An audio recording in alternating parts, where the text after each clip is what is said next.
സിഡ്നിയിൽ ജൂത സമൂഹത്തിനെതിരെ ഭീകരാക്രമണം നടത്തുന്നതിന് ഒരു മാസം മുമ്പ് അക്രമികളായ സാജിദും നവീദ് അക്രമും ഫിലിപ്പീൻസിൽ സന്ദർശനം നടത്തിയിരുന്നതായി ഓസ്ട്രേലിയൻ സുരക്ഷാ ഉദ്യോഗസ്ഥർ അറിയിച്ചു. സൈനിക രീതിയിലുള്ള പരിശീലനം നേടാനാണ് ഇവർ ഫിലിപ്പീൻസിലേക്ക് പോയതെന്നാണ് സുരക്ഷാ ഉദ്യോഗസ്ഥർ പറയുന്നത്. ഇതിനെപ്പറ്റിയുള്ള കൂടുതൽ വിവരങ്ങളും അന്വേഷണ സംഘം ശേഖരിക്കുന്നുണ്ട്. കുപ്രസിദ്ധ ജിഹാദിസ്റ്റ് നേതാവ് വിസാം ഹദ്ദാദുമായും IS യുവ റിക്രൂട്ടർ യൂസഫ് ഉവൈനാറ്റുമായും ഉൾപ്പെടെ ഓസ്ട്രേലിയയിലെ ഇസ്ലാമിക് സ്റ്റേറ്റ് അനുകൂല ശൃംഖലയിലെ അംഗങ്ങളുമായി 24-കാരനായ നവീദ് അക്രത്തിന് ദീർഘകാല ബന്ധമുണ്ടെന്ന് ABC റിപ്പോർട്ട് ചെയ്തതിന് പിന്നാലെയാണ് കൂടുതൽ വിവരങ്ങൾ പുറത്തുവരുന്നത്.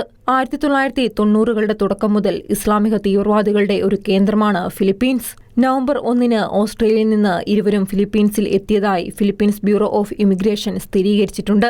അക്രമികൾ സിഡ്നിയിൽ നിന്ന് മനിലയിലേക്കും തുടർന്ന് ഡാവോയിലേക്കും യാത്ര ചെയ്തതായി ബ്യൂറോ ഓഫ് ഇമിഗ്രേഷൻ വക്താവ് അറിയിച്ചു. സാജിദ് അക്രം ഇന്ത്യൻ പാസ്പോർട്ടിലും മകൻ നവീദ് അക്രം ഓസ്ട്രേലിയൻ പാസ്പോർട്ടിലുമാണ് രാജ്യത്തെത്തിയതെന്നും അദ്ദേഹം പറഞ്ഞു.